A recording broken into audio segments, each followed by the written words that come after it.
Hello, everybody. Scott Golden here with the Pro Wrestling Logic YouTube channel. Welcome to those of you who are new. Welcome back to those of you who are seasoned veterans of what we do around here for the continuation of our World Class Championship Wrestling review series. We are in the month of May 1982. Specifically, we are looking at May the 8th of 82. A relatively nondescript program here. We open with Frank Dusek versus the Spoiler. Spoiler, a mainstay in the Southern Territories for several years by this point. Not winding down his career completely, but certainly slowing down a little bit. He is a babyface here, which is surprising. My limited exposure to him before had been primarily as a heel, so that was a little interesting.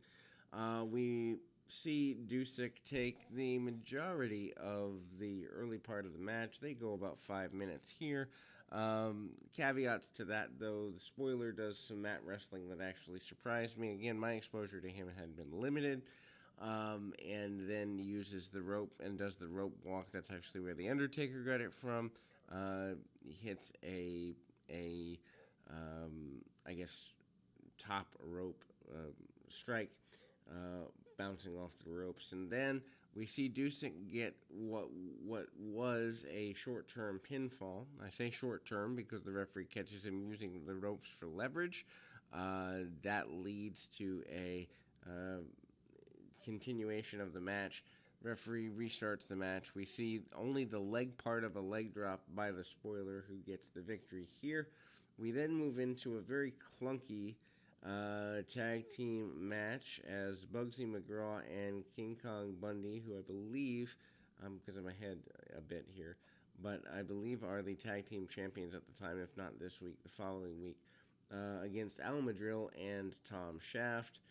This match was just not on the level, at least for me. Bundy does too much selling here for my liking, being the big guy that he is. McGraw takes the majority of the match, meaning leads the match. Him and Shaft do have some good chemistry, although Bugsy McGraw, for the time, has chemistry with just about everybody. They do a bunch of shifting and switching. Bundy, obviously, with the power coming from behind. Actually, I'm sorry, I misspoke.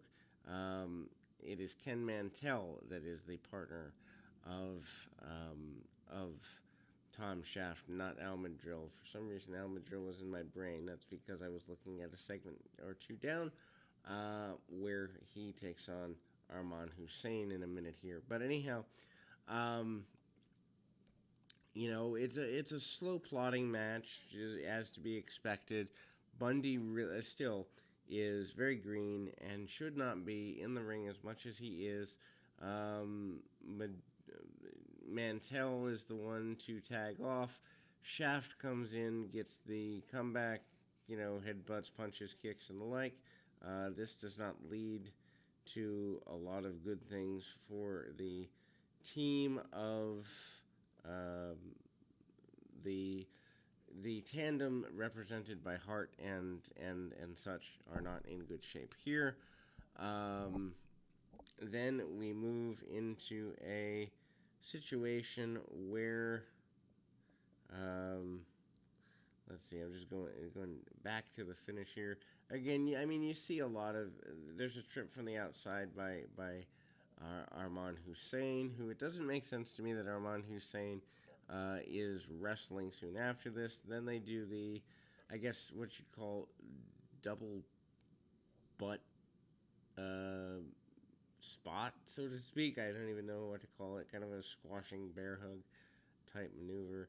And the team of Bundy and McGraw are your victors here. We move into a promo with Gary Hart. Gary Hart, criminally underrated. He is putting over the danger of the Dragon to come and Kabuki. He's talking about how he likes bringing in international stars because they listen to him, and also Fritz has never been able to solve them.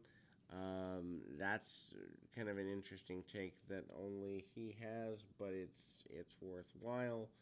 We then move into, as mentioned, an Al Madrill versus Arman Hussein matchup.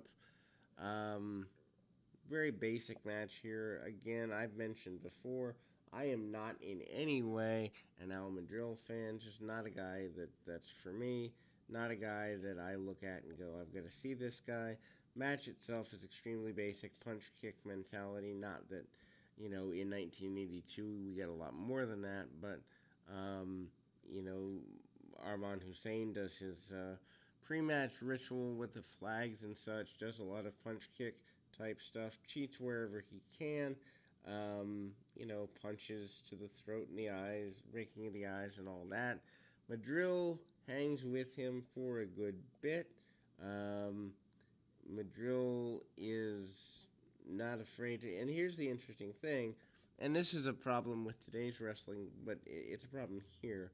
Madril is with a mindset of being a babyface. However, he'll cheat at any opportunity he can get. So it's kind of interesting that, I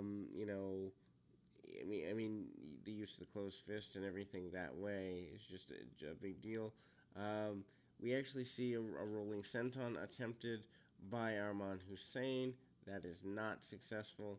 And we see a roll up by Al Madril. Madril walks away with the victory. The crowd and Al Madril are very happy with this result. Richard Blood and Mike Bond versus Bill Irwin in I guess you'd say a handicapped championship, Texas championship defense.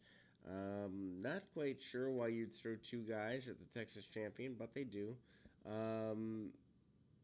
Irwin, who again I've mentioned several times already in these reviews, but it bears repeating, is constantly just always in good motion, always, although basic, trying to do moves that'll catch you.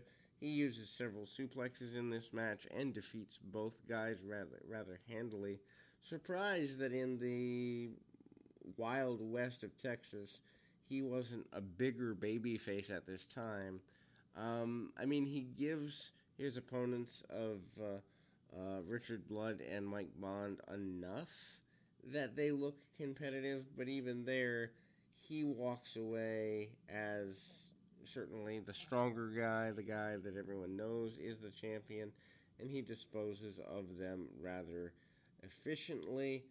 We then move into another match which everybody is a fan of, and that is the main event for this week, the Great Kabuki versus Kevin Von Erich. We see several, just exchanges of kicks and strikes. The basics of the match, Kevin is constantly angry over what's been done to his father and himself over the last several months. The match turns into a complete brawl. The match is ultimately something that the referee has difficulty handling. They're given about almost 15 minutes here, probably closer to 11 or 12, but regardless, they're given a lot of time. Fritz on the outside is very vocal. We see Kevin go back to the arm several times. Also, we see him using or attempting to use the Iron Claw whenever possible. Kabuki goes to kicks and nerve holds.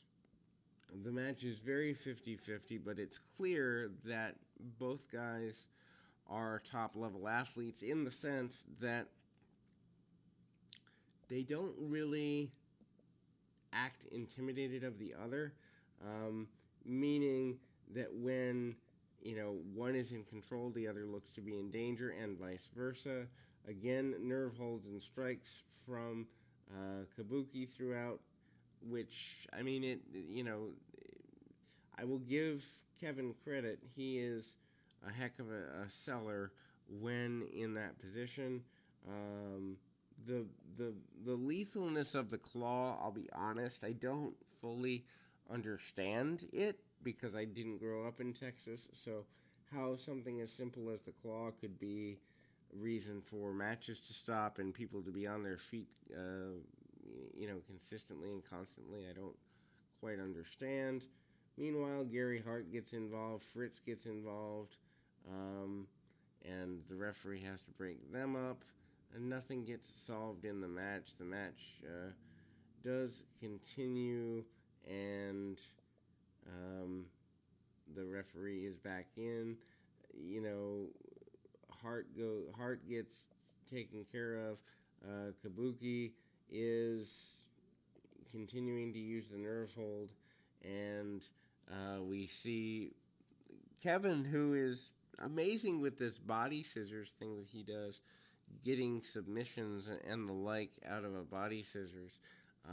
He doesn't get one here, but it's just as I look at the notes, just the acknowledgement that a full body scissors can be a maneuver that leads to issues. Now we see King Kong Bundy make his way out, and he is stomping the heck out of Fritz von Erich. Kevin comes out to obviously defend his father. Bundy gets in the ring. The match is, I believe, technically a disqualification win for Kevin, although I don't know that the announcers ever say it, but basically Kabuki and Bundy are 2-on-1. Even Hart gets in there.